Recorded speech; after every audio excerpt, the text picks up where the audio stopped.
I think there. Can you just see me this way? Because I can just see slide. Yeah. Okay. Tēnā koutou katoa e te whānau, kua huihi mai nei, tēnei hui, ki te kōrero, ki te kaupapa o te rā. Nō reira e ngā mana, tēnā koutou, tēnā tātou katoa. Nō kōtirana me ingarangi o ku tipuna, ko Blackett, rawa ko Boyd, o ku whānau, I whānau mai ahau, I kirikiriroa, I tipu ahau I te maru o te mauna pirongia. E noho ana ahau I titirangi, I te rohe a iwi o te kawarawa maki. He kaiako ahau I te wainanga aronui o Tamaki Makaurau, he tangata tiriti ahau o Joanne Blackett ahau. I feel like I've got my back to you. I'm sorry about that. It's a real privilege to have this opportunity to be here with you today. It's a little bit strange not seeing faces, but that's okay. It also makes it a little bit less nerve-wracking. So my role here at AUT, I'm a program lead in counselling and senior lecturer. So I guess that I'm not specifically in the family violence space, except insofar as all counsellors are in the family violence space. And my background, my very early background was as a volunteer in rape crisis, and then as a teacher, and then as a counsellor. So I bridge education and counselling. In my own professional work, I've also been a clinician in the primary care sector, worked in the field of suicide prevention for about 10 years, both as a therapist and with my own doctoral research. So the story that brought me to this particular work was originally teaching. So I was learning about the neurosequential model and teaching it to students, and then I came across a little story in the Education Gazette about a school that was using the model, and I got really excited because I hadn't heard of anyone else in Aotearoa who knew about it. So I contacted them, and the case study grew out of that initial connection.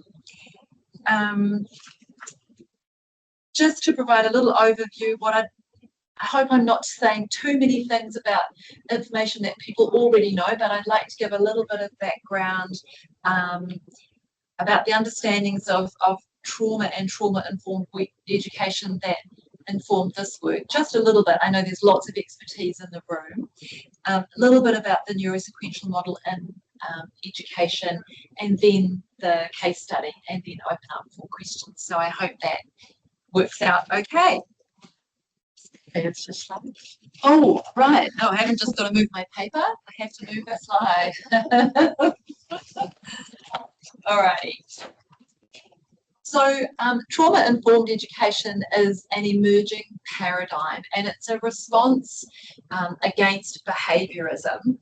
And the need for this is quite strong, so that even in really recent documentation by the ministry on managing behaviour, the emphasis is still on managing behaviour, which centres the challenges into an individual child and pressures an individual child to comply or not comply. So it doesn't centre relational safety and connection. So trauma-informed education is about centering relational safety and connection and addressing the impact of trauma and how it impacts on the brain throughout the whole school system.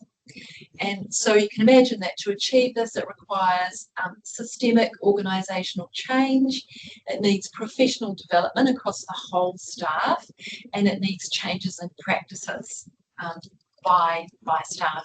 And obviously it works better when intertwined into everyday functioning.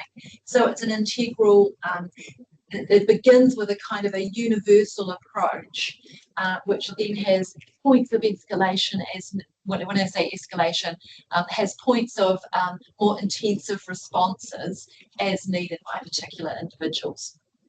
And regulation and co-regulation are the key. So without going into too much detail, one of the things that the neurosequential model acknowledges, and this is the core of trauma-informed or healing-informed practices, recognizing that trauma can happen on an individual level, and it can also happen on a collective level, and really importantly, it can happen on a systemic level. And one of the things that that brain research has shown us is that the unpredictable stress and lack of control that accompany poverty and marginalisation impacts on the brain and the stress response system in the same way as events that we more typically think of as traumatic. So if we didn't already know, this is kind of like clinical evidence that poverty in its own right is traumatizing. Perry and Winfrey summarised that as talking about a marginalised people as being a traumatised people. And the emphasis of all of this practice is, instead of saying what's wrong with people, so what's wrong with the children, what's wrong with the whānau, the emphasis is on what happened to you, how can we understand, how can we respond, how can we be alongside. You're probably all familiar with the adverse childhood experiences work, so I won't spend much time on it, but just to recognise that a lot of Perry's work is based in studying young brains, but recognising that the way the wiring happens in a young brain has lifelong impacts. So adverse childhood experience, of course, those studies were really significant in identifying that what happens to us as children impacts on all areas of health, and that childhood adversity is correlated with high rates of mental health difficulties, heart, all-cause mortality. Understanding the brain and the nervous system and the way that this sets us always into a stress state has a lot, can answer a lot about why that is. So in Aotearoa, approximately 65% of participants in the Dunedin longitudinal study were exposed to at least one adverse childhood event, and 15% reported 4 or more. What it doesn't capture, what the ACE studies don't capture, is the difference between single adverse experiences or adversity over time. And it also doesn't tend to capture the developmental stage or any buffering or healing that took place at the time, which can make quite a significant difference on the outcomes for the child.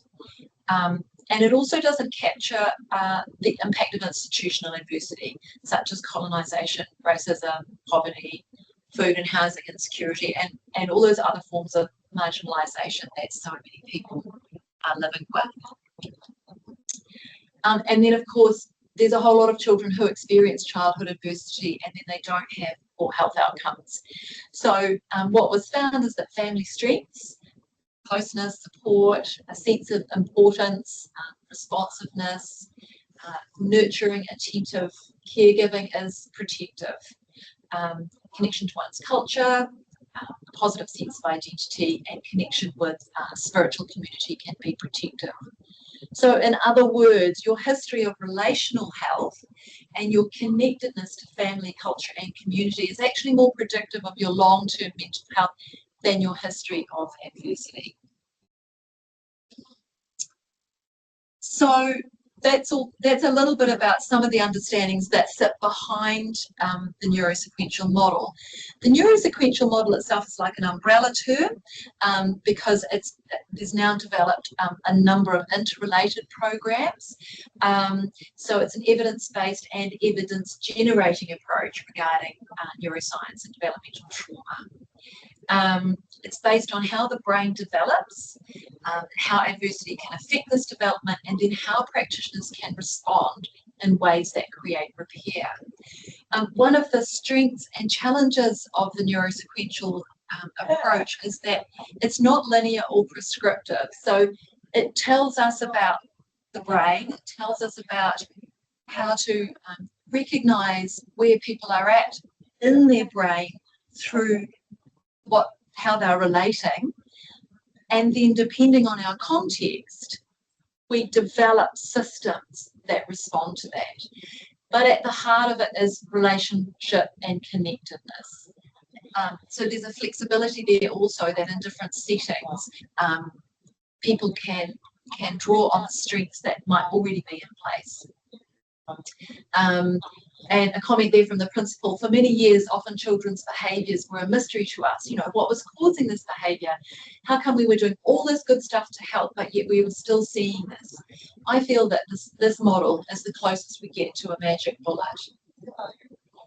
So probably this is also going over things you already know, but just to ensure that everyone's on the same page, just recognising that the brain develops and functions in a hierarchical sequence. So starts in the 4th week of gestation, starts at the least complex areas in the brainstem, and works its way through to the cortex. The first few years are the most important. So it develops most in brainstems, mostly in utero, then in infancy, and we know that the frontal cortex carries on developing right up until the 20s. Or later. Or later, maybe, yeah. And that the brain is use dependent, and there's so much information that supports this, but basically the brain literally grows in relationship, and so brain development requires, you know, appropriately timed, patterned, rhythmic experiences. So for babies and young children, this is about rhythm and regulation and attentive caregiving, which helps to organise those lower areas of the brain so that people and relationship come to be connected with reward and regulation. So the brain can orient towards feeling safe with people rather than connecting relationship with fear. And so this in turn helps to create an internal worldview of people as safe, predictable, and caring. So the stress response, obviously, that this sits mostly in the brainstem. It's the first part of the brain to register and act upon experience, and it's where our survival and stress responses are located. And we see a lot of this in action in schools with unwanted behaviour, that when the stress response is activated, the higher brain shuts down, information can't get through, so things happen. Windows get broken, chairs, yelling, whatever. Things that are seen as non-compliance or defiant, or all sorts of labels get put on them. But what we're likely to be seeing here are patterns of experiences of patterns of stress, which have been unpredictable, extreme, and prolonged, and that these young people have needed to be in a state of hypervigilance in order to take care of their ongoing safety in those stressful environments. So we recognise brain-aware approaches recognise that any adaptations that are happening in the brain are in the service of survival, rather than intentional misbehaviour. And this can really allow for a shift of perspective in the adults into a space of understanding and compassion, which is towards themselves and towards students. So it's highly implicated in issues in schools. This is just a little image from the recent book by Bruce Perry along with Oprah Winfrey, and this just shows the sequential way in which the brain functions, and how when we're in the brainstem, when we're dysregulated and feeling unsafe, we can see that the cortex isn't very available.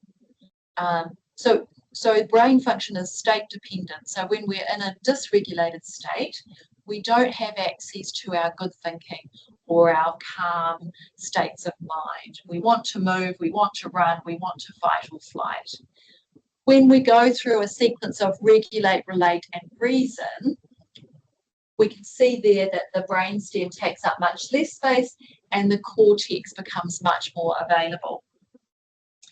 And this is shown again here in this chart on state-dependent functioning, where if you move from the left to the right, you can actually go through the state, calm, alert, alarm, fear, terror, and our functional IQ actually changes. And probably most of us have experienced this, you know, when you're getting up for a presentation and you're absolutely terrified and suddenly you can't remember a thing that you're going to say because we're in a state of alert or alarm. And other systems take over. So it's a very tangible, measurable sets of information which can be really useful. What I have found very useful in terms of understanding. But the good news is, of course, neuroplasticity. And this is all about the brain's capacity to change or reorganize, the way that experience and learning can modify brain development. And the sequence that the neurosequential model uses of regulate, relate, and reason is a process which can actually repair and rebuild neuroplasticity and safety. And they recognise that for each one of these stages, the brain requires different kinds of activity and intervention in order to come online. And the emphasis is on looking at developmental age rather than chronological age, which can be quite different. This is just another image of that, of looking at the sequencing of engagement, that we have interoception, the input that's coming from the inside of the body, from the outside of the body. I would add in there neuroception and proprioception and the vestibular system. They're all in there as well, contributing to those sensory experiences, which are the information that tells us what's going on and whether or not it's safe. So just briefly mentioning to those of you who were talking about neurodiversity and neurodivergence, that's another research interest area, and I think that a lot of this information, especially around sensory input and interoception, is really highly relevant for neurodivergent brains, and that neuroaffirming practice also is much more effective when it's following this kind of hierarchy. This is a slide that was put together. McCaleb and McCarty Wallace, now Wallace, did some work on this, and this was just an initial diagram, very simplistic, but just matching up the kinds of activities that are required in different brain states. So the brainstem wants safety, the brain needs movement, the limbic movement. The limbic is about emotional engagement, and then the cortical is where our higher functionings can happen. Wallace and McCaleb also engaged with Dr. Rose Petty, and they had some kōrero around understanding this framework from the point of view of Te Ao Māori.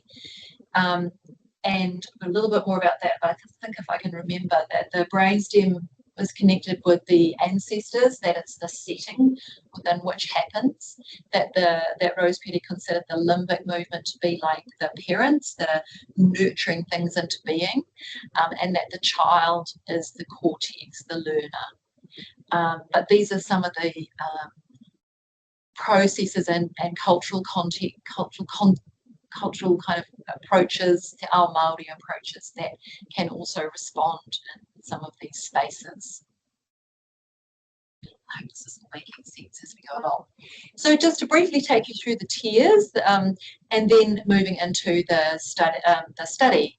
So tier 1 is all about co-regulation, and you know, as we develop our understandings about regulation, we know and talk about now that there's no such thing as regulation or self-regulation, there's only co-regulation. And certainly for children, this is true, that children need a safe person to co-regulate. And that this occurs where they get a sense of safety, they get to engage in warm and responsive interactions to learn how to soothe and manage their emotions.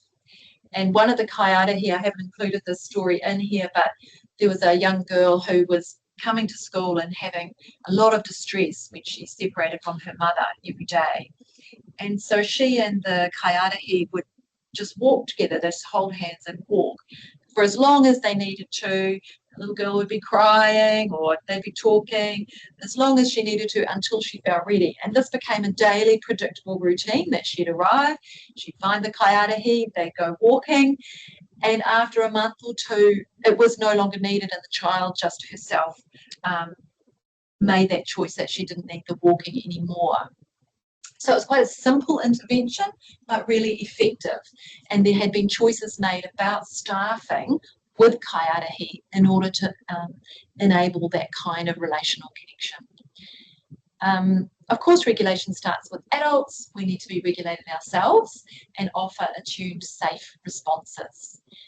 Rhythm and repetition matter with regulation, so consistency, predictability, and nurture help develop a resilient stress response. So in a school setting, this can be things like the daily timetable and predictable routines. Regular walking, swimming, music, dance, kapahaka, group singing, nature rhythms, lots of different kinds of things. And there are different pedagogies, so you can see a lot of this in Steiner. So whatever you think of Steiner curriculum, one of the things at the heart of it is a lot of rhythm, a lot of knitting, nature-based rhythmic activity, which is quite effective for the nervous system. It's often seen in a lot of the European schools as well, Scandinavian schools. Second tier is relate. So once we've regulated, then we're also relating. Humans are contagious through the mechanism of relationship. And any of us who walked into a room and been able to sense a vibe know whether that vibe straight away is a vibe that we want to walk into or not. And that is that experience of contagion. And the gift of contagion is that it can allow a dysregulated person to catch the calm of a regulated person. So when we're a calm presence for a child, that's incredibly reassuring. They can pick up on that. As a social species, we are meant to be in community, we are interdependent, and so relational connectedness, insofar as it functions in a way that's right for us, regulates and rewards us. And it's one of the healthiest ways to fill our buckets. So what's kind of amazing about relationship and in this model is that it talks about little moments that we don't necessarily need. Most of us don't necessarily need to sit down with a therapist. We don't necessarily need long-term therapy. That the brain can be modified by lots of brief moments of therapeutic connection that gradually reset a sensitized system. And that happens through a mechanism in this model called the therapeutic web, which I'll come to in the next slide. Reason is our third level, and once we're in a space of reason, it becomes accessible when we feel connected and we feel like we're in relationship. And then this allows us to think and plan and reflect and learn and articulate ourselves, and it allows for repair and resilience building. Lots of people say children are so naturally resilient, and this is a real myth, and it's based on a lack of understanding about how children process and how they titrate and pendulate their own movement in and out of their own difficult experiences. Actually, resilience building happens through moderate doses of tolerable stress that can be resolved. So this can be through taking part in a game, it can be doing something that's fun, it can be facing an achievable challenge. So schools, you know, they take a lot of children's time. They're a really powerful environment and they have the potential to play a key role through allowing helpful regulatory behaviour in class, such as walking, rocking, fiddling while listening, listening to music while doing homework, and lots of other activities. And again, this aligns with a lot of the accommodations that we're looking at for neurodivergent kids and staff, and that it links into other theories like the polyvagal system, where, you know, to rock sideways, for example, activates the ventral vagal systems that bring safety online. So there's lots of things that are quite simple. Final little piece of theory, all of these things come together through the therapeutic web. And the therapeutic web is the network of safe people and resources that are available to a person to meet different needs at different times.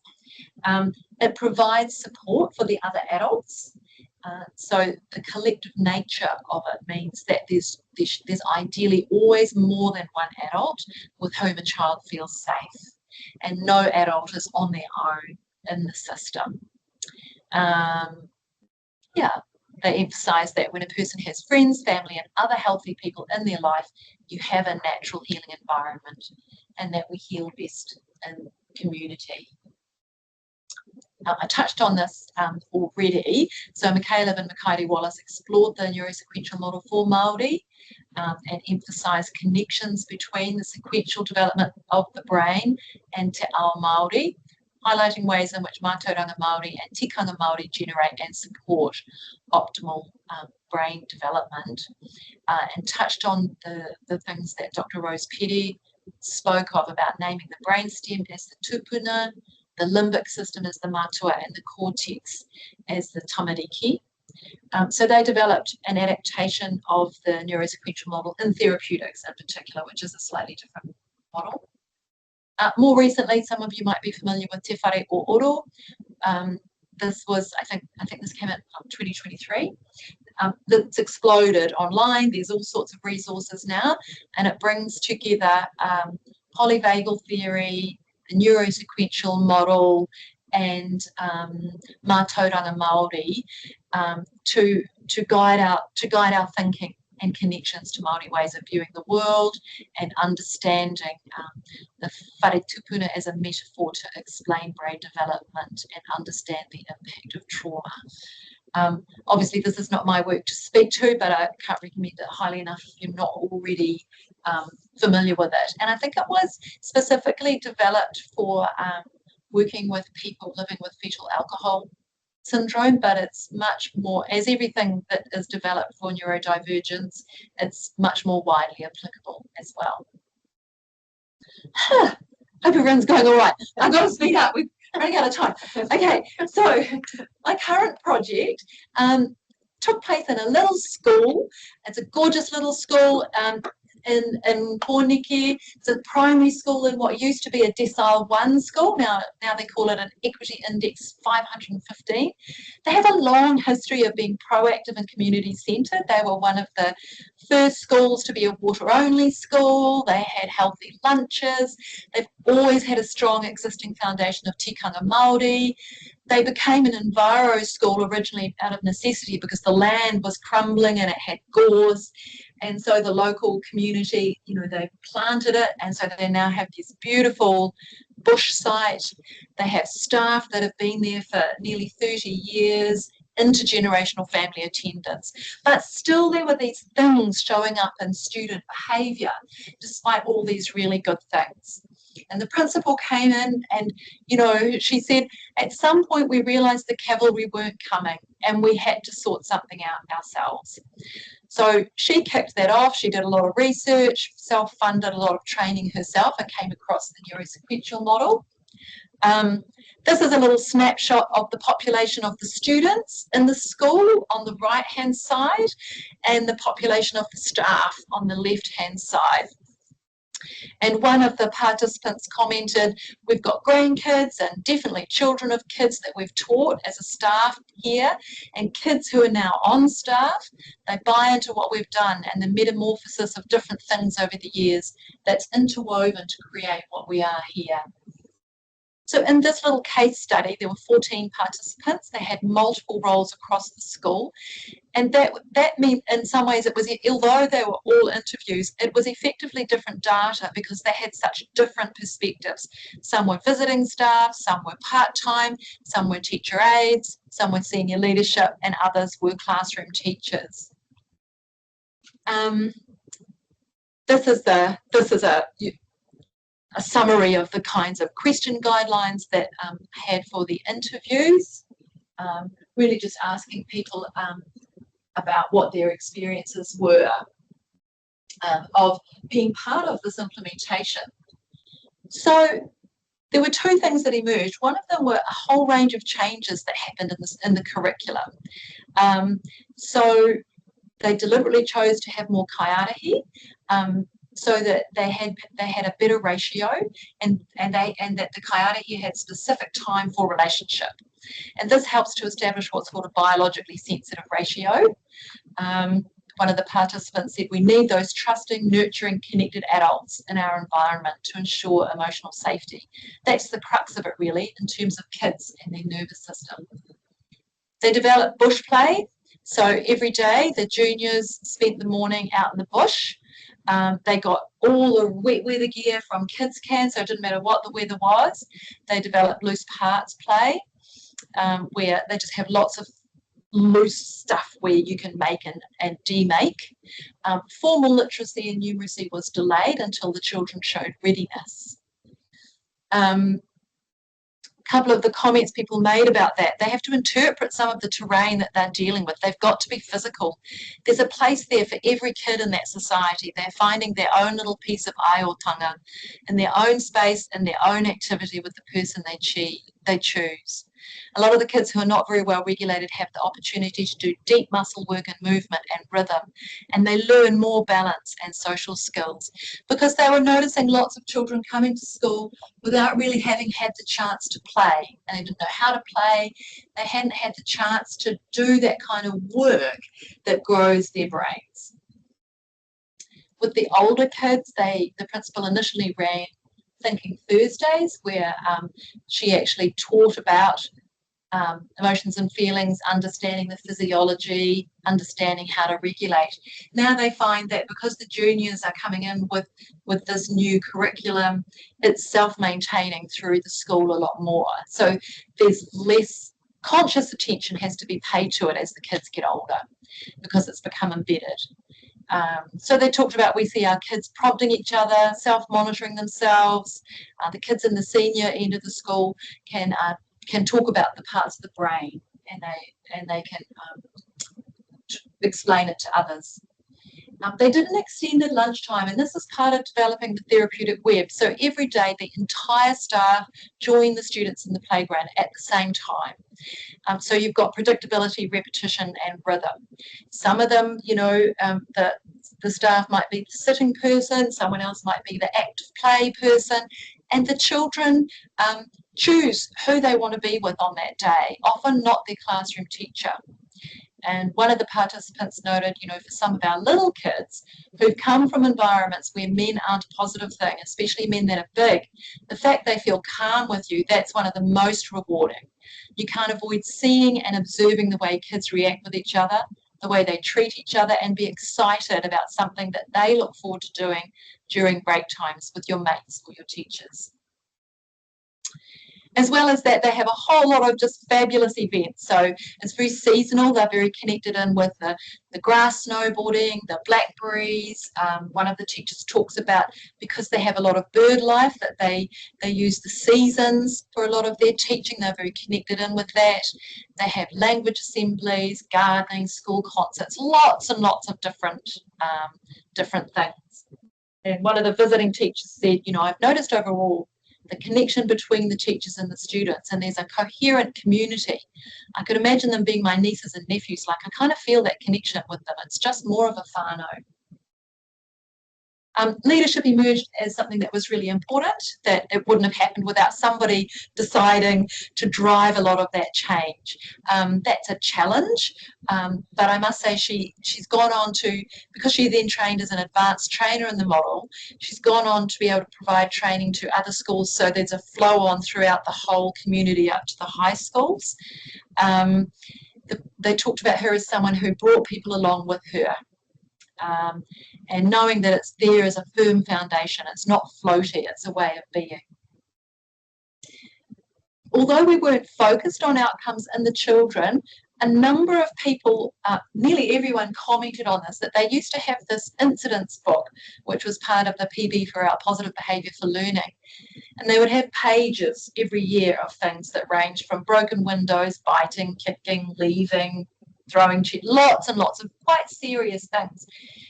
I went to visit them in November This was a few years into their program, and by that time of year they had 4 serious incidents that had happened that year that had made it into the book. So it's quite a radical change over a period of time, only of a couple of years. For the staff members, they felt calmer as well. We're just like a family, and even to the kids now, the changes are just awesome. Before there's a lot of issues, but now it's much calmer. The staff and the children are calmer.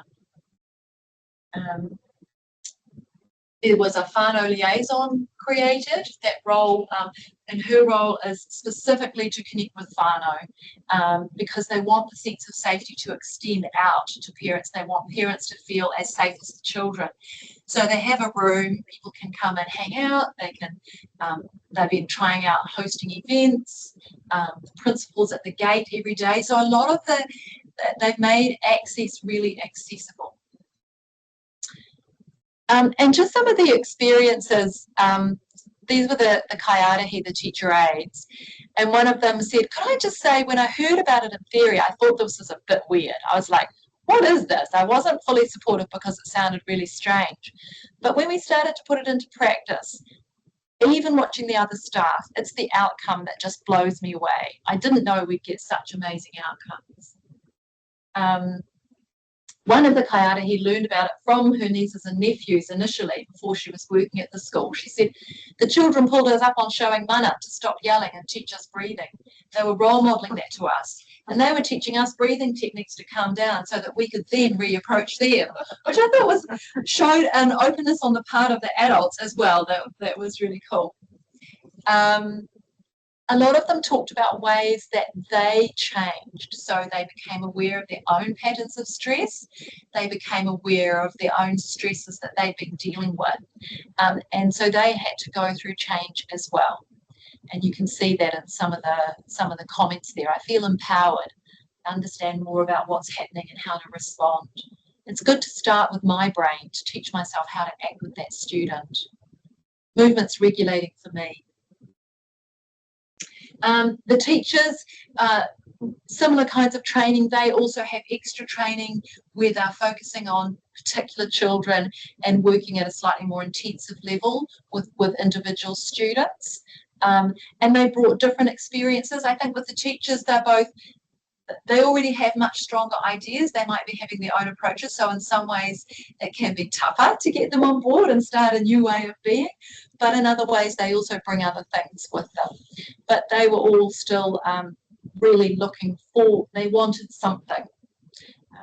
As you can see through those comments there. It's very aware that I'm going for longer than I meant to go. It affirmed their current practices and developed strategies.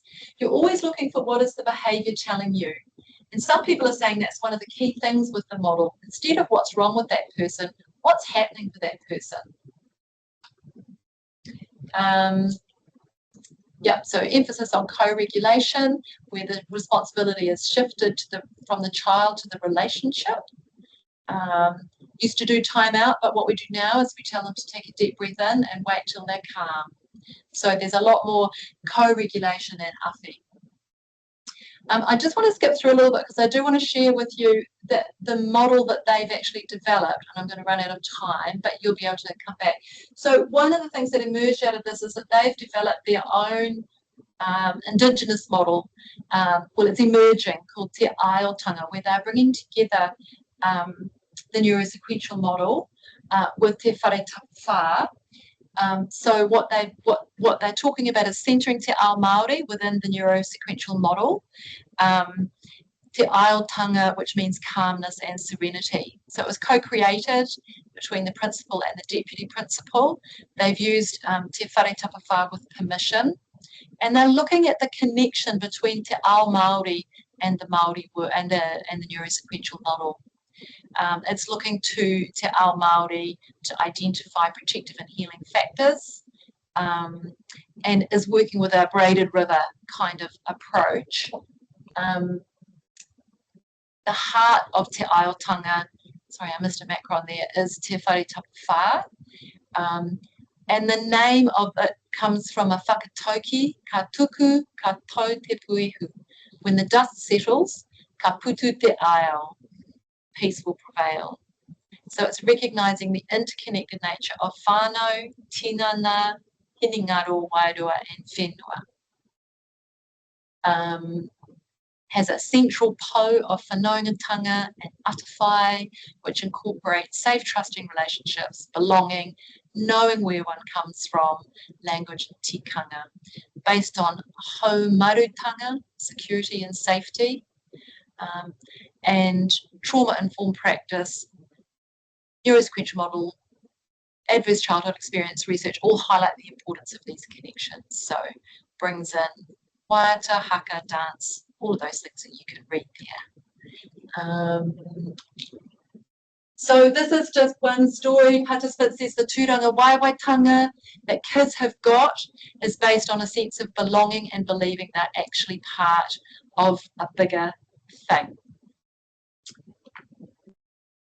Finished with only 10 minutes left, but I'll just close this little space before we open for questions. So thanks for everything shared and done, everything said and unsaid, the stumbles, the plunges, the gaps, the leaps. Thank you for this breathing space between us, the space we've woven and tangled from ourselves. Now we let it rest. We leave the threads until we pick them up once more. May we carry the courage to act until we meet again.